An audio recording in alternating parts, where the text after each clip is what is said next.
Hey, you guys are listening to Abyss Gazing, a horror podcast where we celebrate all things spooky and mental health. I'm your co-host, Mark. I'm Billy, your second amigo. And I am your co-host, Josh. Things are going to get kind of weird, a little bloody on this episode, but we are joined this episode by our friend Dennis Robinson. He is the writer and creator behind the independent comic Lycan. What you guys are getting ready to hear is a interview that Dennis and I did last year from our friends over at Creature Feature Weekend. Thank you again to Craig and Sandy for having us. But here is the interview we did last year. We're going to take a quick commercial break after that interview, and we will be right back to talk about Brotherhood of the Wolf. What's going on? We're here at Creature Feature 2023, and I'm here with Dennis. He is the writer on the independent comic book Lycan. How are you doing today, sir? I'm doing just peachy. How about yourself? I'm well. So you have hello, friend. You have quite a few issues out so far, which I always think is really impressive because I follow the independent comic scene, and I always know how long it takes issues to come out. So how many issues do you have here? So I have two. So I've got my first issue, and they're all the same book, just different covers. So we have soft cover, hard cover, and then issue 2 just came out this week. And so again, soft covers and hard covers with variants and things like that. And third issue's in production, should be out next year. And then the plan is 15 books in the series, so it'll take a little bit, but This is an investment of time that you have to do. Yep, it is definitely an investment of time. Well, tell me a little bit about the book. Sure. So, Lycan Solomon's Odyssey is the story of the world's first werewolf. And so the first book starts out in 8000 BC, and each of the books moves a little bit forward through time and looks at different regional mythologies, folklores, monsters, stuff like that. Now, is it going to always be the same central figure as we're traveling throughout the ages? Yes, so that's Solomon. Solomon is the sort of the main figure that we follow through the story. And then each of the books has different side characters as the settings and time periods change. So I always find it really interesting when there is like a saga to the book. I always imagine that it's got to be like a lot of more like research. Can you kind of talk about the BTS of like how you like find and craft each story?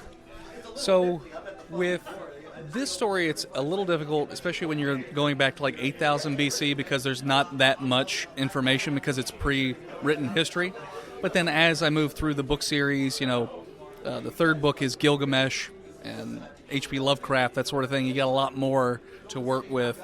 But it's, you're looking at mythologies, monsters, history, religion, all kinds of different things. So yeah, it usually takes weeks and weeks of research, and then when you're writing it, making sure, okay, when I write it, I didn't step on anything, did I? Did I mess anything up with the, and then when you're going through the art, does this clothing match the period, or does this, building design match the period? Because some people will get on you about that. So no, it's definitely a ton of research to go that route. So I've dabbled in writing comics, and part of my dabbling included a maxi series. Similar to yours, never came to fruition, though. As stuff in the independent realms sometimes happen. I never knew how my story was going to end, and it was going to be 12 issues. Do you have like a trajectory and like an understanding of how the story will end? I know what happens on the very last page of the very last book. I know what happens in every single book, yeah. I have the whole 15 series planned out. That's crazy. Yep. Like, I'm here for it, man. I'm always kind of curious, like, what was it particularly about, like, this spanning decades and centuries, and, like, what made you kind of, like, want to, pursue, like, a historical twist to the story? Well, there was a couple things. I've always been interested in the idea of werewolves since I was a little kid, sort of the duality. That's why I've always liked Dr. Jekyll and Mr. Hyde, the Incredible Hulk, characters like that. But then specifically with the mythology, when I was in high school and college, I started playing God of War, and then got really into Greek mythology. And then through my podcast, we started going into other types of mythology, and I discovered how crazy, like, regional mythologies can get. So then I was like, well, I'm making this comic book about this werewolf. I would really like it if this character can like interact with all these different time periods and stuff. So I'm like, well, let's just go all the way back to the beginning, and now he can hop through and look at these different sort of interactions and regions and time periods and be part of these world events and stuff like that. So that's kind of where it came from and sort of evolved to, I would say. All right, well, you mentioned the podcast, so let's bring it up. Let's go ahead and plug it. Tell us what it is about, where people can find it. So the podcast is called Botched, a D&D podcast. It is a Dungeons & Dragons podcast. It's an improv comedy show draped in the loose skin of Dungeons & Dragons with a little bit of drinking involved. And so, we've been doing that for 7 years now. We do a live show at Dragon Con every year in front of about 300 very drunk people. We're usually helping that. We usually give out free booze at the cons. But, for instance, last year we had a guy in a cow outfit on stage with us, and he would drink beer by shoving it up into the head of the cow so he could chug the beers. And it had teeth. It was very distracting. But he also had udders that had White Russian shots in them. So if you needed a heal, you had to drink the White Russian out of his udder. So our show gets a little crazy. But you can find Botched, the D&D podcast on all your podcatchers, literally anything, Spotify, iTunes, anything you listen to. And you can also find us on botchpodcast.com or patreon.com/botchpodcast. All right, go support that podcast, because we here at Victims and Villains love supporting independent arts. I feel like I am just like constantly like, this guy's just like having a ball with me. So let's go back to the character of Solomon. One of the things that I guess like I've never considered, probably it's a few years ago, is being that you have a character that spans multiple decades, has people that he loves, people that he adores, people that he gets close to, literally live and die in every timeline. Can you kind of explore the mental health of how that has impacted him as a character? Yeah. So the second book specifically goes into a lot of PTSD, because it takes place right after the first book ends, and I'm not going to spoil the first book ends, but it's a werewolf story, so typically not happy. And so it deals with trauma. In the second book, he sort of isolates himself, which, as human beings, it's not a good idea to isolate anyways, because it's bad for our mental health.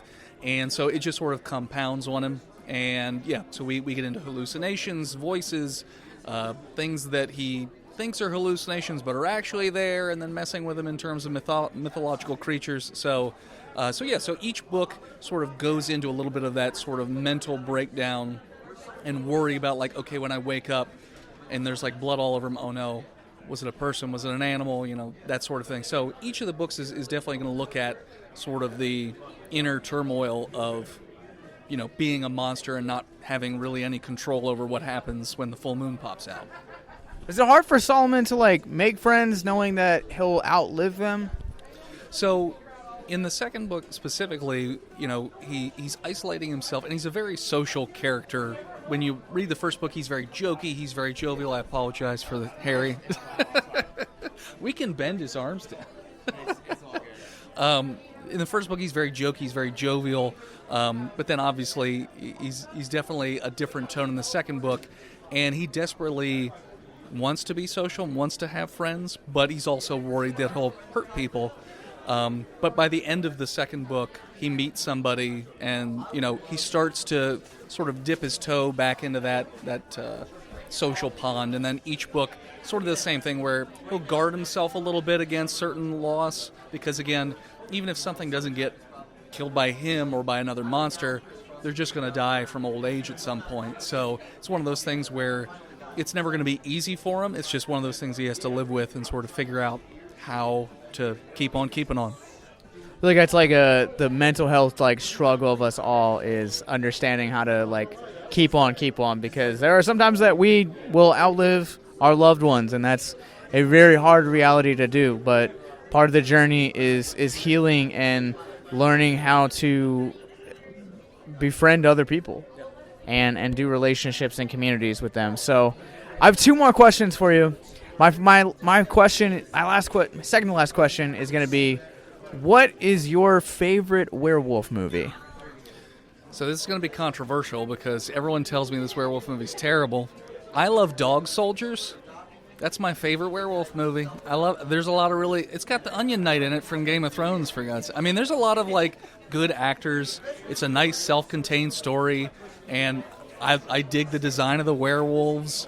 I just like that movie a lot. I know everyone says American Werewolf in London, and that's a good movie, too.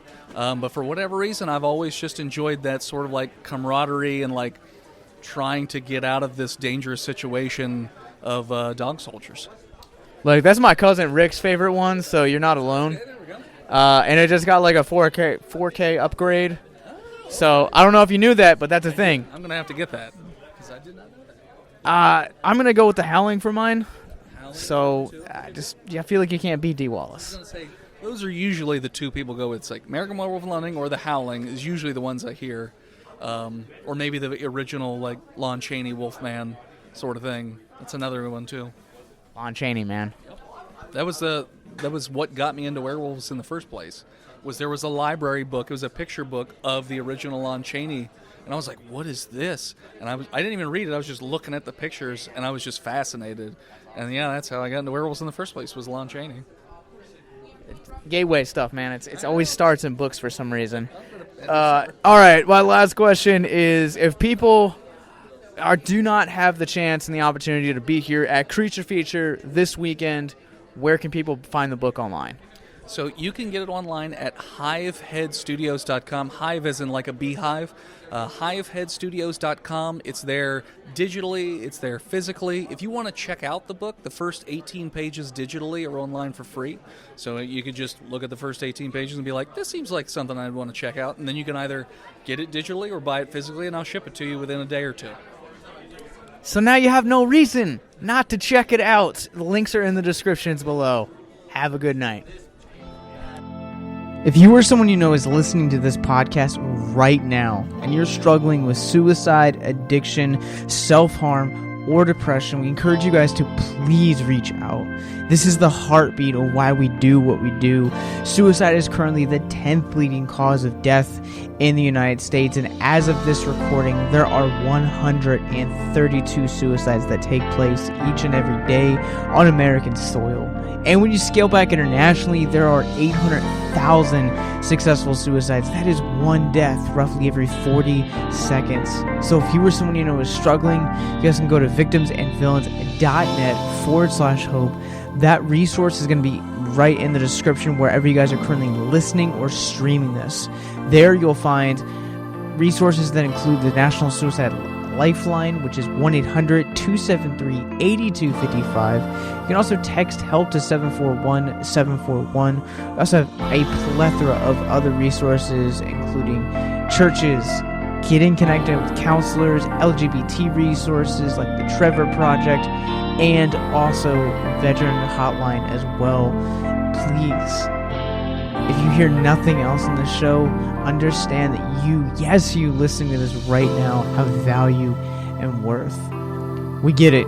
Suicide, depression, mental health, these are hard topics, and the stigma around them doesn't make it any easier. But please consider the resources right in the descriptions below wherever you guys are listening, because once again, you have value and you have worth. So please stay with us.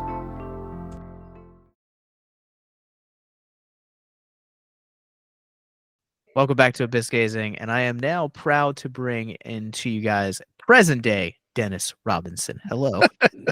Hello, thank you for having me. It's good seeing you again, Josh. Yeah, man. Mark, this was your pick. I'm just gonna let you Oh, go. and it's nice meeting Mark and Billy. Sorry, I don't want to leave you out. So what do you want to know? It's Brotherhood-of-the-Wolf Okay. from 2001. All right. The question that I always like to ask everyone to start off with is who has seen this movie before? Who hasn't? Mark, I already know that you've seen it. So were there any? I saw it in the theaters. Oh my Oh, god! wow. Aren't you fancy? They did like a limited run. Was this I a thought- Fathom event? No, this was 2001. I don't think Fathom Events was as big of a thing as it is now. Okay, that's fair. Either one of you guys have seen Nope. this movie? All right, so people have brought it up. So like you mentioned, I write a werewolf comic. So like people bring up werewolf stuff to me all the time at shows, and they will run through lists of, have you seen this? Have you seen this? Have you seen this? And Brotherhood-of-the-Wolf is one, though after seeing it, I'm like, why? Like, you shouldn't be bringing it up to me. There's no werewolves in this movie. Yeah, that's a No, great point. You know, kind of feels a little bit deceptive. All right, Dennis, you're our guest. What did you think of Brotherhood of the Wolf? So there's a reason I asked before the show started if we're allowed to use profanity, because this movie was a fucking roller coaster ride. Like, I was constantly asking, like, what is going on? Like, what's that? I had fun with the movie. I don't want you to think that I didn't not like it, but I was very much confused many times. And then other times I was like, why? Like, with just the choices that they went with certain things. First off, I love Mark Dacascos, because when I was growing up, Only the Strong was one of my favorite movies as a kid. So I watched it many times. Yes, Banana Way. Banana Way. Anyways, so, and I like, so I always say I'm really good with faces. I'm terrible with names. When they rode up at the beginning of the movie, I was like, is that Mark Dacascos? And all you could see is his nose up. Yeah. And I was like, I'm pretty sure it's Mark Dacascos. And then sure enough, Mark Dacascos. But what I wasn't expecting was for them to say that he was a Native American. Mark Dacascos has many ethnicities rolled up inside of him, and Native American is none of them. And then there's like the whole martial arts aspect. And I was like, okay, all right. And then the other guy knew it, but only after Mark Dacascos did his thing. So I was like, okay. I was just like, the movie was very confusing to me, but I did have a good time. I will say that. So I was just saying, to sum it up, it was a roller coaster. I mean, I've enjoyed the movie for many years. And I know that these two up here are getting ready to shit on my parade with this thing. I'm not going to shit on your parade. I will say I started to watch it on YouTube TV because it's on there for me for streaming, but they had it like censored for everything, even the statue, because it showed a boob. So I switched over to, I cut it off and switched to Tubi. I'm like, I can't watch it like this. It's too much like blocked out. But I had finally upgraded my DVD to the 4K release that came out like last year, and I think it's got the director's cut and the theatrical cut on it. But it's also going to say uncensored. So yeah, so I've always had a copy since it was released on DVD, and I watch it off and on because I've always liked it. It's basic. The short version of the story is there's a village in France, a little bit before the French Revolution. There's a small village that's being terrorized by a creature that's eating women and children and It's just the shredding beast. them. And yeah, that's all they're calling it, is the beast. And the king has sent in Dacascos and the French guy. I can't remember his name. I'm horrible with names and will always be horrible with names. Samuel Lebian. I think I said that name wrong. Yeah, you probably did. But Never seen him before. He's kind of a naturalist and scientist, and he talks about times he spent over in the US and things like that. But get it right. What the other guy calls him is naturalist, philosopher, even healer. Yeah. You're banging dick. And he's there to try to figure out what this beast is and try to stop it from tearing up the village, is the short version. I've heard that this is an actual thing that happened in history, where there was something that was killing women and children, and they called it a beast or whatever. I haven't followed up on it to see what the actual story is, but it is very loosely based on a beast that was terrorizing that specific village. Interesting. Okay. Billy, did you hate this movie or did you like it? I'm trying to figure out which side of the conversation you're on. So, I mean, I didn't hate it, but some of it like became predictable to me as I got like halfway through, because some of the things just added up. I love the opening scene, to be honest with you, where That it opening takes the scene lady is and just so all over the Hulk place. smashing her basically against the rock. Yeah, Well, it's the, the director went on very shortly after this to direct the first Silent Hill movie. And he's doing the new Silent Hill movie that's coming out, Return to Silent Hill. but This- I mean, the movie was good. Just I'm not going to say, oh my god, yes, it's my favorite movie, but it. I mean, it wasn't bad. We've had a couple of bad ones, so I went back through our master list of like every film we've covered today before we start recording, and I was like, is this gonna be the worst movie that I think I've ever reviewed for the podcast? And it's not, but it's up there. I mean, it's down there. Okay. I mean, So I will preface this by also saying, outside of the movie Amadeus, anything that is like colonial era or like 17th, 18th, 19th oh, century, that's right. You hate period pieces. I don't know why. I continuously give them shots, but like period pieces, like just no. I can't connect with them. They don't resonate with me. And like hearing Dennis kind of talk about like the goofier side of it, I was like, okay, like I can't dispute that. Like it is like it does have like entertaining sections, but there are parts of it where like I really resonate with Billy, where I was really bored by most of this, honestly. It was a really long movie. Like, Yes. it felt its length, where I was like, this movie could be tightened up a lot, because I was like 2.5 hours, and then Is it that long? yeah, yeah. and Yes. like it gets to certain spots, and I'm like, there's another hour and a half of this thing left. I was like, where is it going? Like, yeah, so there are definitely some fat that could be cut off of this thing. Yeah. Billy, go ahead, Billy. I was going to say, and part of it was like they're trying to character build way too much on some of the characters. Of like, okay, what do they got to do with this? I don't care. Let's just move on. Or like just I- random mysteries that I'm like, well, that was I never What? realized it was that long of a movie. And then I know why Mark likes it. He loves watching the whorehouse scenes, so where they're all in to be fair. To be fair, Monica Bellucci makes everything better. Okay. Hold on. I She's gotta the do best. it. I gotta do it right, Mark. To be fair. To be fair, To be fair. Anyway. Josh is not part of this joke. He never made it past like episode 2 or 3 of Letterkenny. No, that's not true. I made it through the first season. But yeah, I mean, there's And a lot actually, I think this is the movie that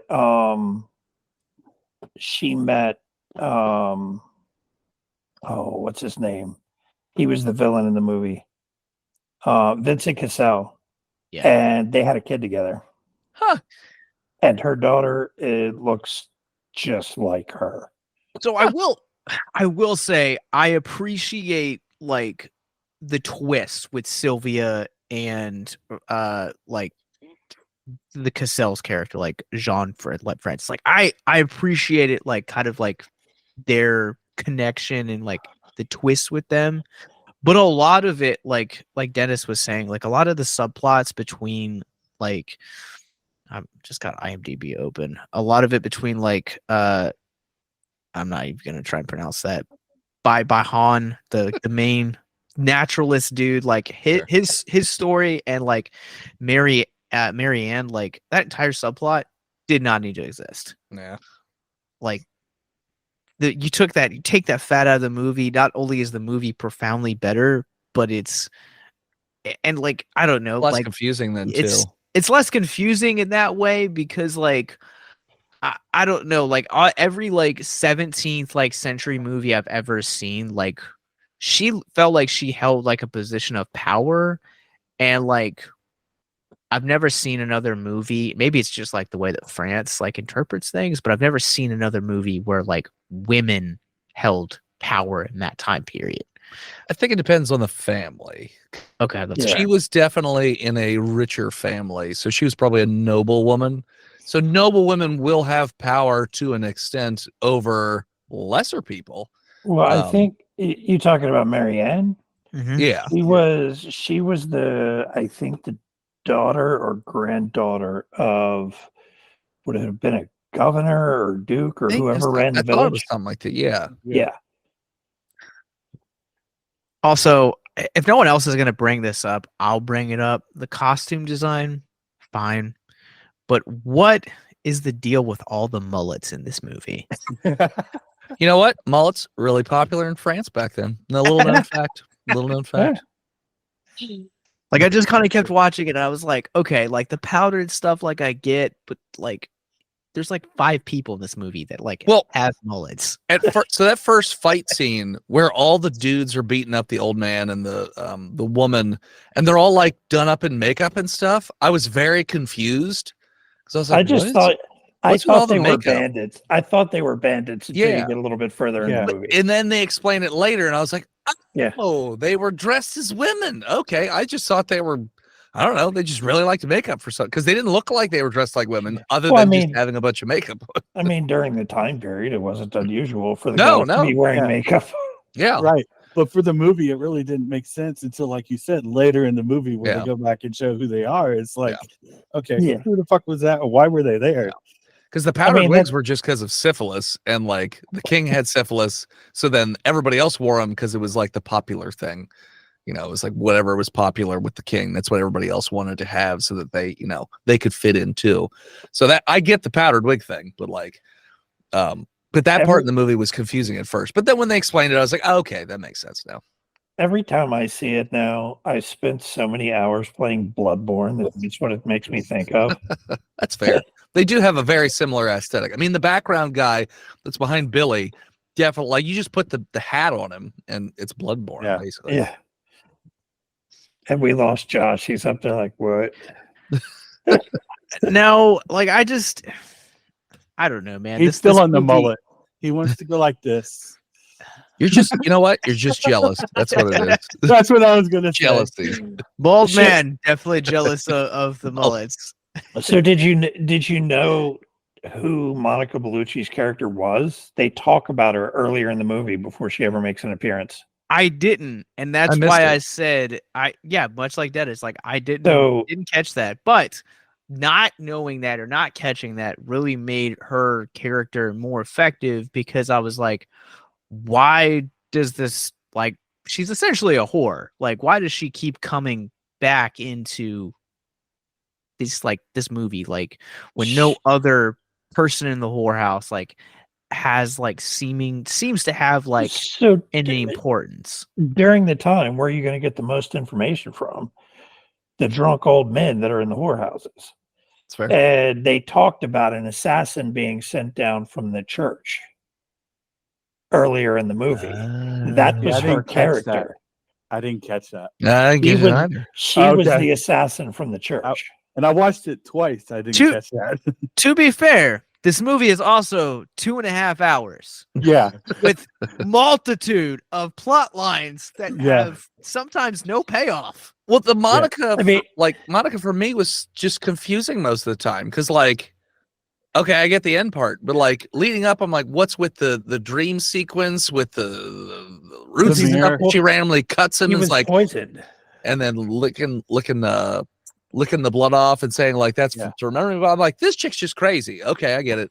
And then but she's like poking her nose in his personal life to like help for no reason at times. I'm like, I don't understand the motivations of this character, but maybe she's just crazy. Maybe that's what it is. Well, she was the church assassin trying to get information on who the person was that was sent down by the king. But yeah, now that you say that, it makes a little more sense. Yeah.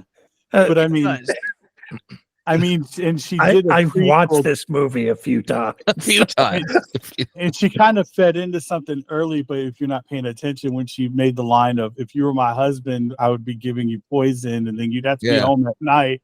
Well, that comes in later. Yep. Which it came in later, but at the, in that scene, you're like, what the fuck? So to be fair, I would tell Monica Bellucci whatever she wants to know. Like, you don't have to get me drunk. I would just tell you.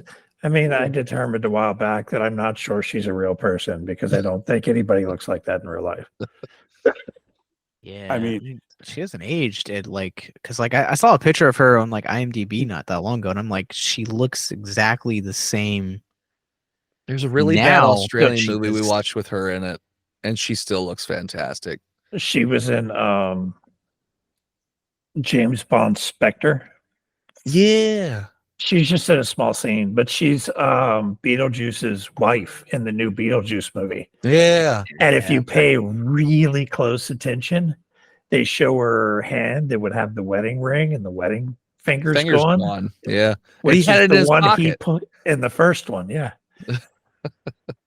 I will say I will take this to my grave. I'm convinced you only love this movie Because you're a dick. because of Monica Bellucci. No.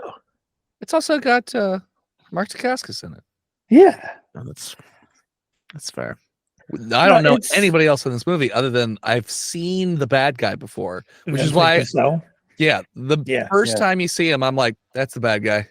He was in Like- he was I don't know if you'd call him the captain or whatever, but he was the guy in charge of the drilling rig in underwater. I haven't seen that one. Oh, I know yeah, I've that seen movie. him. I just don't remember where I've seen him from. But like I have a rule in most movies or TV shows, if it's a familiar face, they're probably the bad guy. Or like they probably did it. And so like he was the only face I recognized other than like the good guys. And I was like, that's the bad guy. Right there. That's the bad guy. No, I overall I like the concept of the movie and the story of the movie, and I like the like setting and tone of the outfits and the style of the 16th century, I think it was going on in 1764 is when this movie takes 1764. place. Yeah. Okay, so yeah, 17. Okay. I didn't pass history very well because I couldn't remember dates and years. That's Don't judge me. so one of the things that I really like while we're on the topic of Dacascos, like I really would have wanted to see him like do more. Like I really wanted the script because it felt like it went with like the naturalist, like the Beehive, or the Baihan, whatever his name is. Like felt like the film like really focused on that, and the film like missed out on like a really interesting aspect of like making this like a buddy picture, which would have been like really badass. They talked about it slightly. I think part of the issue, which y'all have mentioned, is that it had kind of too many storylines that they tried to put together. Like they could have taken out Jean-Francois Vincent Cassel. They could have removed that storyline with him trying to hook up with his sister. That was and replaced it with a little bit more development with Dacascos. Also, Thomas. he- Go ahead. Finish your thought. But yeah, they talk about in the movie where Fronsac was telling him that he saved his life over in I think it was the French and Indian War, whatever, French American War. And that's how they kind of got together and got to know each other. And he talks about how they kind of live off the land and things like that. So See, but they didn't really develop it outside that very much. no, It was all show. It was all tell, no show. and like this is the thing that like I have issues with like the narrative, because like there are aspects of the narrative that are like, we're gonna show you so much in this stuff, and all the cool stuff is just gonna be like exposition, because you don't need any of that. So like a lot of the stuff with like Thomas, like I felt like just didn't need to be there. Like the whole like weird subplot where the film is like Thomas is gonna be like the third wheel to these guys and like shepherd them, or like I was like, why is this here? How would you guys like to help us get mental health resources into schools, conventions, and other events? Well, now you can. Simply go to patreon.com/victims and villains for as little as $1 a month. You guys can help us get mental health resources into current and upcoming generations, educate and break down stigma surrounding mental health, suicide, and depression. And you get exclusive content that you can't get anywhere else. And you guys can tell us which Nicolas Cage movie you want us to cover, and we'll do it. All it takes to get started is to go to patreon.com/victims and villains. or simply click the link in the episode description wherever you guys are currently listening or streaming this episode. Pick your tier and get started today. Yes, it's that simple. So quickly select the tier that you want and help us get hope into the hands of the depressed and the suicidal today.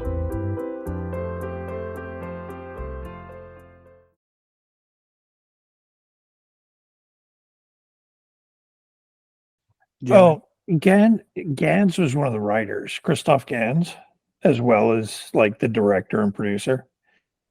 And this was one of his early movies writing. He only wrote a couple movies, and and they were like few and far between. So it's like he did Silver Slime in 81, but he wasn't until 93 did Necronomicon Book of the Dead. So he didn't really do a whole lot of writing. So you've got someone who's done very little writing, putting out a movie that got a lot of attention for when it came out. And he hadn't wrote very much since then either for a movie. He's just done some direction and producing. Well, it feels like he just had too many ideas, but nobody to whittle them down, basically. Like he didn't have an editor, basically. Like he had all these ideas and he just made them all fit-ish into the book or into the movie. But like someone needed to come by and be like, okay, we're just gonna cut this one out here. We're gonna cut this one. Or just be like, you know what? These could be the bonus seeds for the DVD later. Yeah, Mark will watch it. Like Mark, I'm genuinely curious. Like you said that you have the 4K copy which has the director's cut. Like what is the actual like difference between like the theatrical cut and the director's cut? Like what's the time length also? It's like 2 scenes, but the version I've seen has always been the same. So I don't know if I own a director's cut on DVD as well. What if we all watch the director's cut? Like that's that's why there's an extra hour. No, it's only like 2 scenes in 10 minutes. 7 minutes and some change, actually. That's the cut that we watched, Mark. Then we all watched the director's cut. I just watched it in French. So okay, that makes more sense of the extra time. But I was going back to the Manny, the character. I would have loved for them to build off of it more, especially the Native American part of it, because they fed into it a little bit, but that would have been more of a storyline than the Marianne and all that. That kind of would have been more interesting and fed in more to what they were doing. It felt like they used the Native American stuff to just use it as like a filler. As a filler to like get from point A to point B to make this happen or that happen. Like as a connection to the wolves. Yes.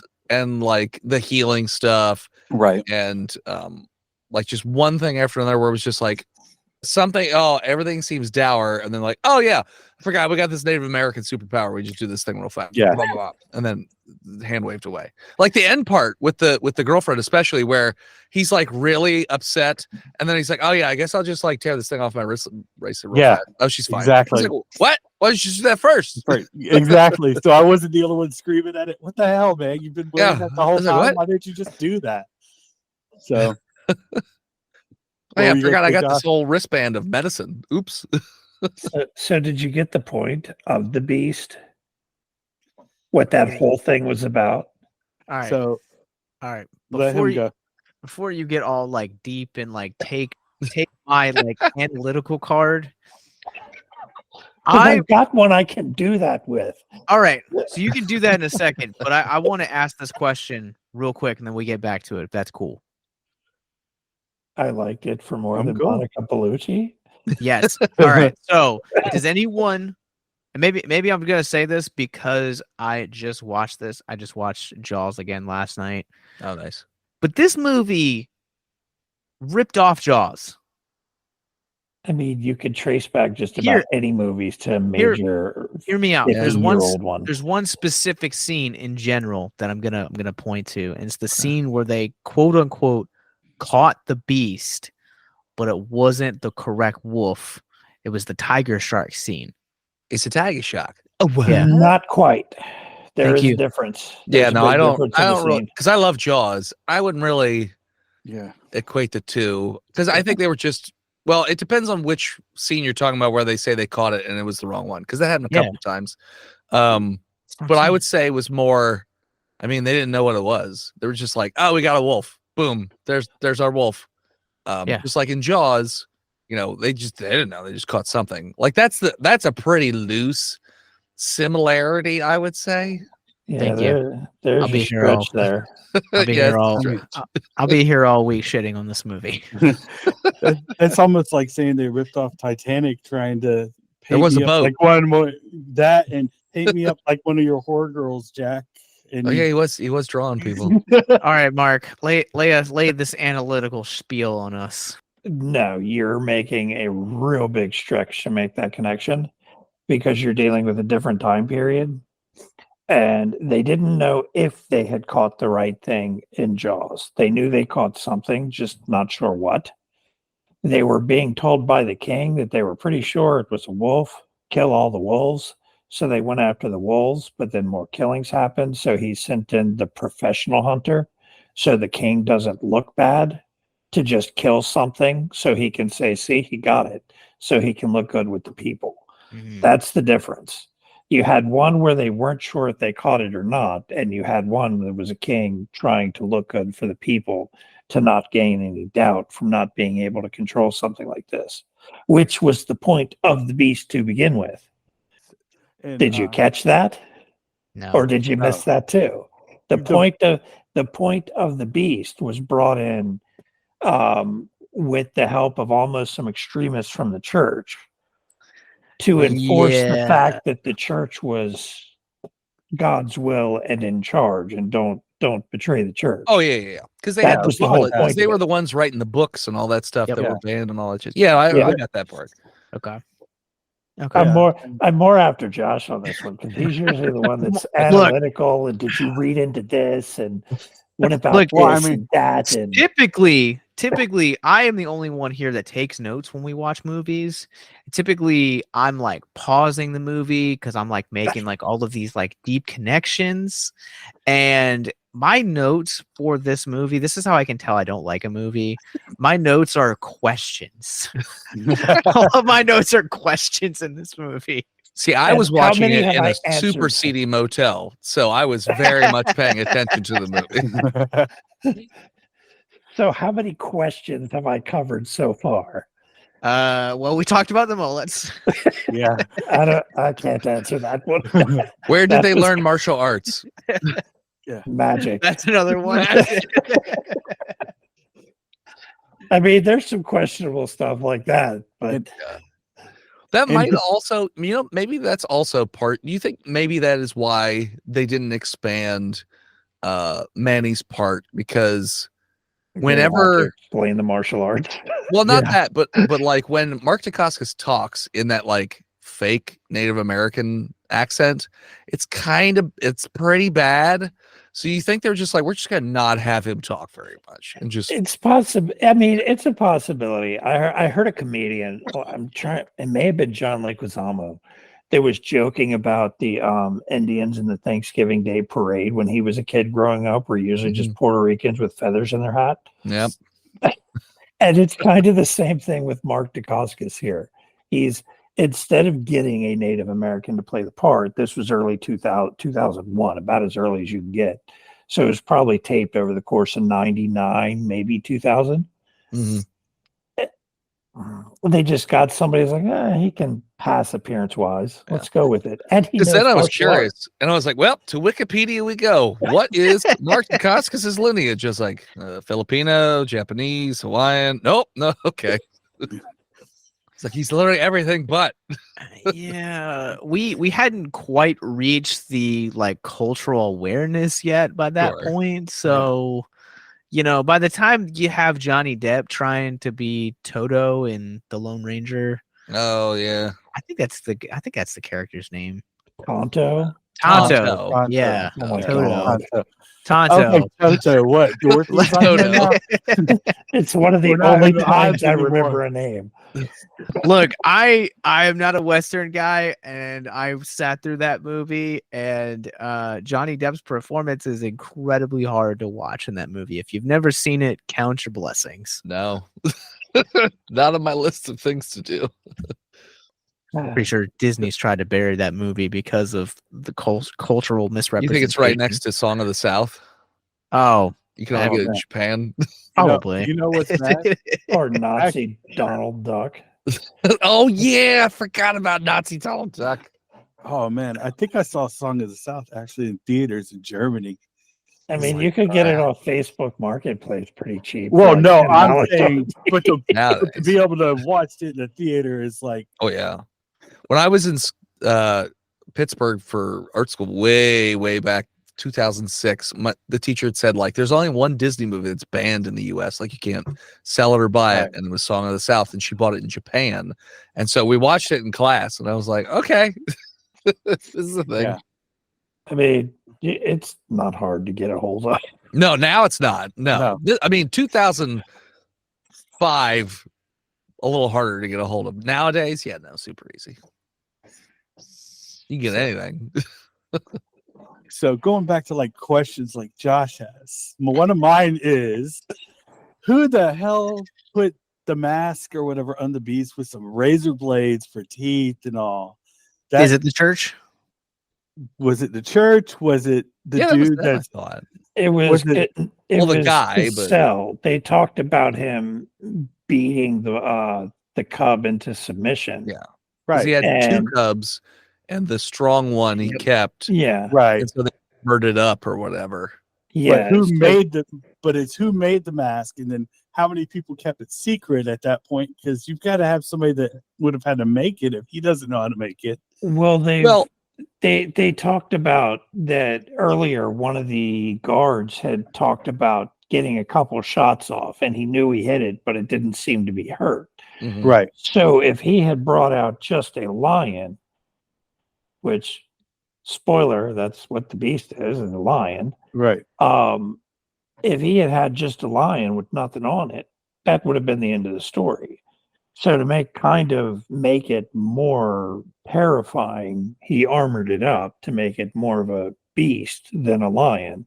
Because even though they weren't common to the area, people still had seen pictures of wild cats. There were accounts of wild cats. Right. I think it wouldn't have been too hard for them to keep that secret because it was a cult.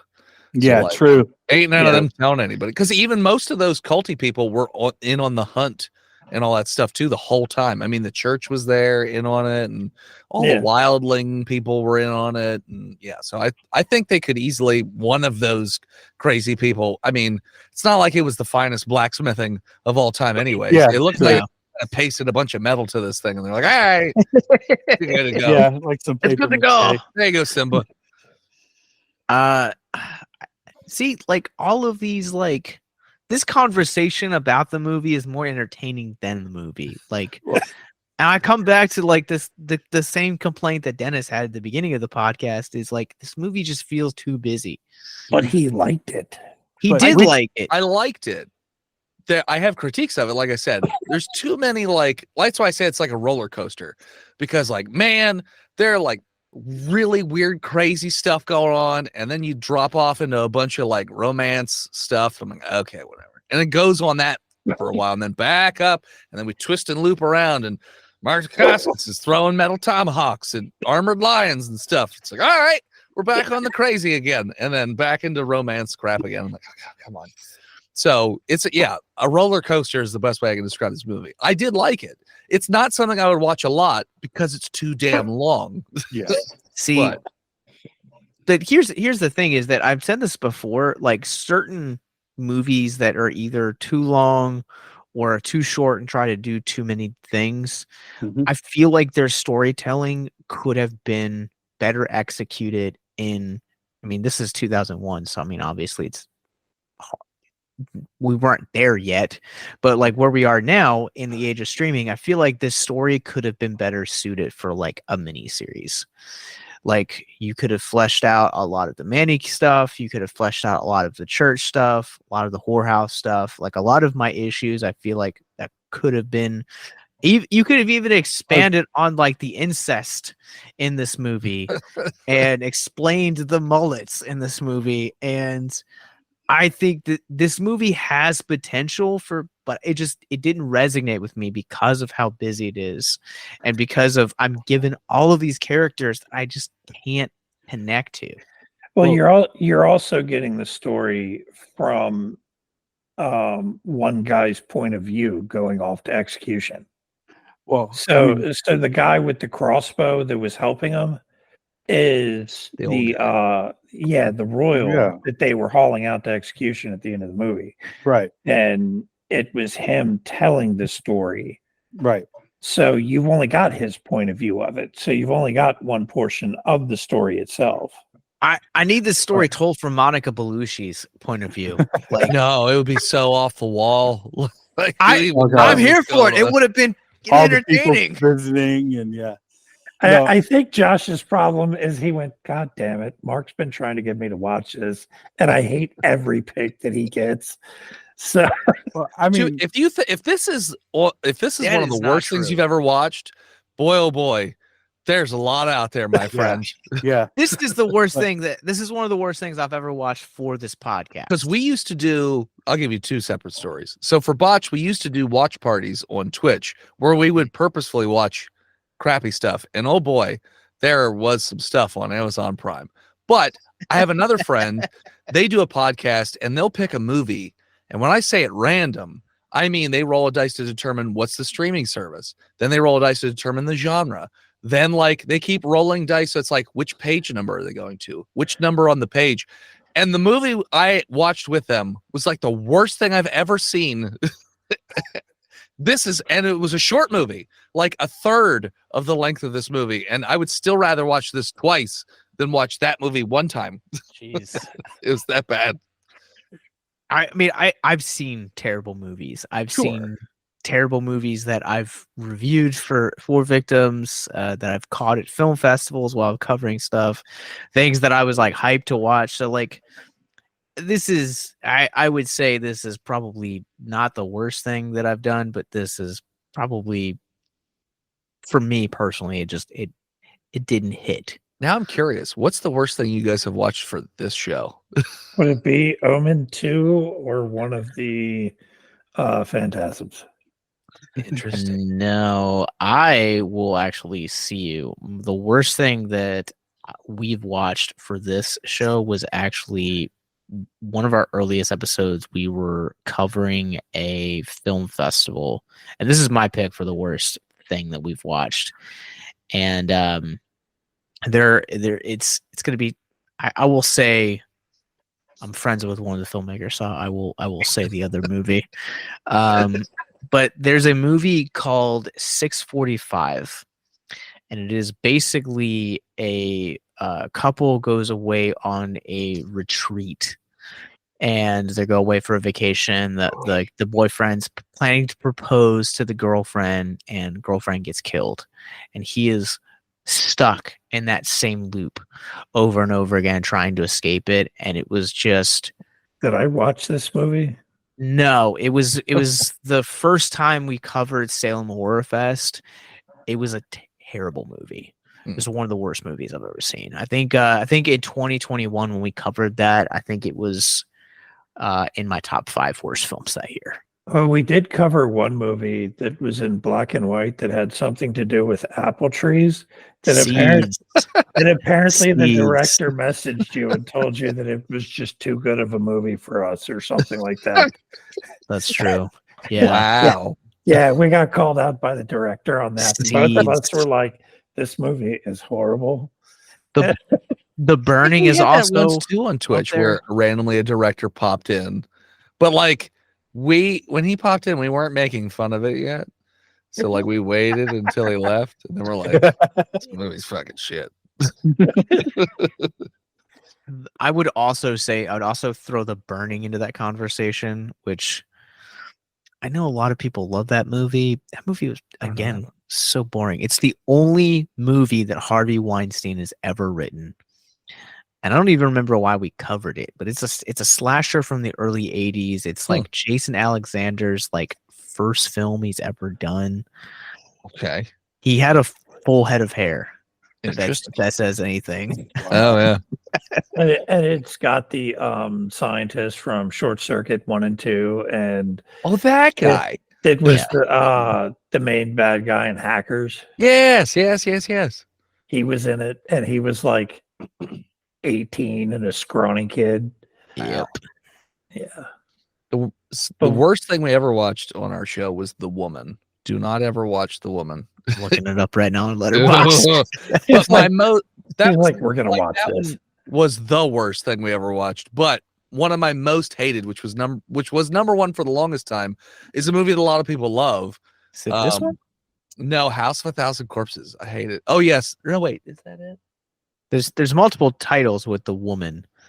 So there's one from 2020, 1915, 2019, 2022. I saw 1966. Let's see. I saw House of a Thousand Corpses opening night. 2011 is the one. Okay. Yeah, so like I have never liked that movie. And then we watched it again for the stream, and it just really reinforced the fact that I just don't like that movie like a lot. Now, see, I saw it in a small theater, and there was a lot of people there that didn't know what they were coming to, apparently. And me and my brother and the people we're there with are like, yeah, we're there to see a Rob Zombie movie. We know who Rob Zombie is. We're very familiar with his background. Sure. So the other people are like, what the fuck are we watching? What is this? And that particular scene where it just kind of zooms out and he's standing there with his gun to the guy's head, and it gets quiet and just keeps zooming out and takes excessively long. There's like a girl on her cell phone going, I don't know what's going on in this movie, but this needs to hurry up. Like talking on her cell phone, and the scene's playing. She's like, okay, go on. Okay, hurry up. Okay. The whole time, and the whole theater's like yelling at each other. It's like, what's going on? People are walking out. Me and my brother and the people we're there with are like, this is awesome. Because we knew what we were in for. We knew that movie had been held up in development hell for years because nobody would put it out. And he finally had to find a backing on his own to get it put out. Yeah. And he talks about it in interviews where that whole movie, he just pitched off the top of his head. They pulled him in an interview with like some producers or backers or whatever at a major studio, and he just pulled the whole idea out of his ass just to see if he could do it. And they're like, okay, we'll do it. Yep. It was originally supposed to be released by Universal, and then when they saw the final cut, they shelved it for like a year, and he passed it around to I think Paramount was attached to distribute it at one point. Then it ended up behind it at one point. Fox, Lionsgate eventually ended up doing it. And man, I will say, Dennis, Rob Zombie is an extremely acquired taste. He is not funny. Rob Zombie story. Go for it. It was a grindhouse movie too. Oh, absolutely. Well, sure. So I go to a music festival every year, Louder Than Life. It's in Louisville. And 2 years, Rob Zombie was there. And I've been there, I think, like 4 or 5 times. And he was there twice. 2 years back to back. First year, he got booed off the stage because he was so bad. Like, he just sounded bad. The second year, everyone's like, you know what? This is pretty good. Okay. And then before the last song, he stopped the show to make everyone watch the trailer for the Munsters. And I was like, well, good feelings gone. And then he forgot the words to Dragula. What? Like, while he was singing it, he forgot the words and started flubbing it around. And then everyone's like, nah, fuck it. Boo. Just boo. So they booed him off stage again. See, I've only seen him once live, and he was co-headlining with Lamb of God, I believe it was. Oh, okay. That's fascinating. That's a really unique dynamic right there. Oh, it worked. That was a good show. All right. Have we spoken our piece on Brotherhood of the Wolf? I enjoyed it. I give it a 4 out of 5. So the other thing that was thrown me, it's not really a question I have because it's again, we're just tossing it up to magic at this point.